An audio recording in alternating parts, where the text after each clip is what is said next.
You ever stop and think about how one single event, something happening thousands of miles away, can just completely shake up your entire financial world? It's rarely the obvious stuff, right?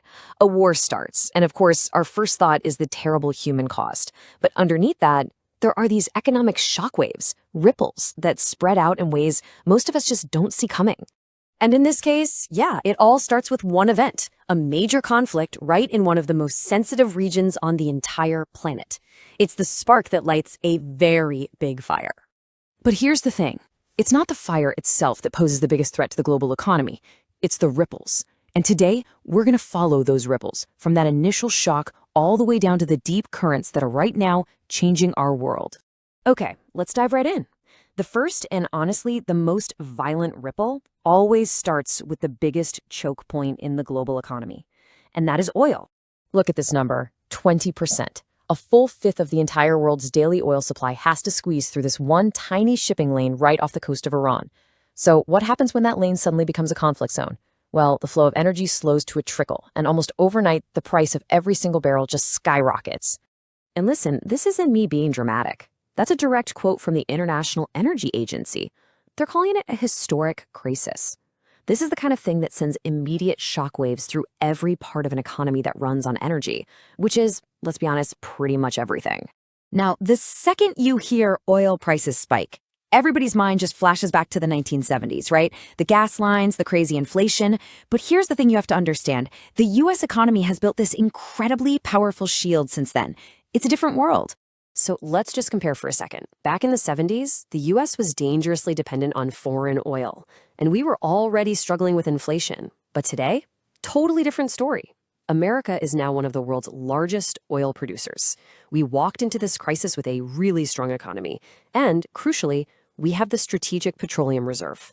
This thing holds enough oil to cover that's right, 4 full years of imports from the Middle East. That is an absolute game changer.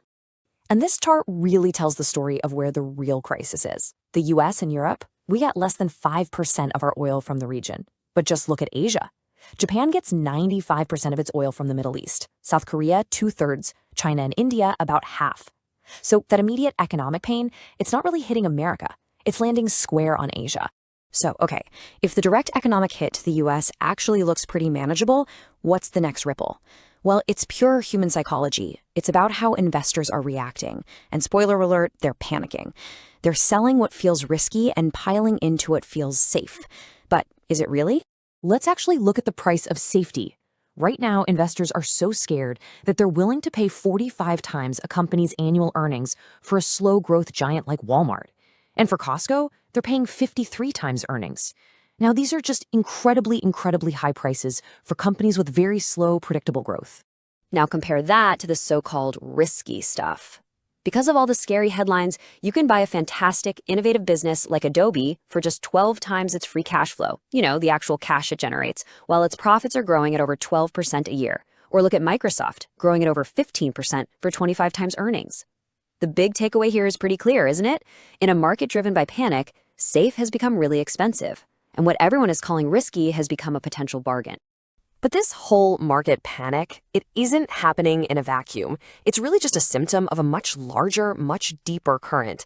You see, this crisis isn't just some isolated storm. It's more like a massive wave that's crashing on top of a powerful, pre-existing condition, the slow-motion breakdown of our global financial order. The billionaire investor Ray Dalio, he's shown that these huge cycles happen again and again throughout history. And according to his model, we are right here, in stage 5, a period of conflict and disorder. And it's almost always driven by one thing: massive, unpayable debt. This is the period of peak stress, and it's caused by financial imbalances that have been building up for decades. And what's the biggest imbalance of all? You guessed it, debt. The US national debt is now a truly mind-boggling $38.7 trillion. This isn't just some big number on a screen. It represents a promise to the future that is becoming mathematically impossible to keep. And right here, this is the breaking point. For the first time ever, the United States is now spending more money on the interest payments for its past debt than it spends on its entire national defense budget. Just let that sink in. When paying for the past becomes more expensive than protecting the future, you know you are in the final stages of a major debt cycle. So this is the crucial point, right? We've got this short-term market panic layered right on top of this huge long-term systemic risk. In a world this chaotic, how can any rational investor possibly find their footing? What do? Well, the answer is to go back to first principles. You don't chase the headlines. You remember that the price of a stock and the value of the business are two totally different things. You use downturns like this to systematically buy quality assets at better prices. You own real things like businesses, real estate, things that can't just be printed out of thin air. And most importantly, you have to focus on what the world's going to look like 10 years from now, not on the panic of the next 10 minutes. And that really just leaves us with one final thought. Warren Buffett has that famous saying, right? Only when the tide goes out do you discover who's been swimming naked. So in this kind of volatile environment, you really have to ask yourself, are you chasing what's popular and expensive, or are you buying real, durable value?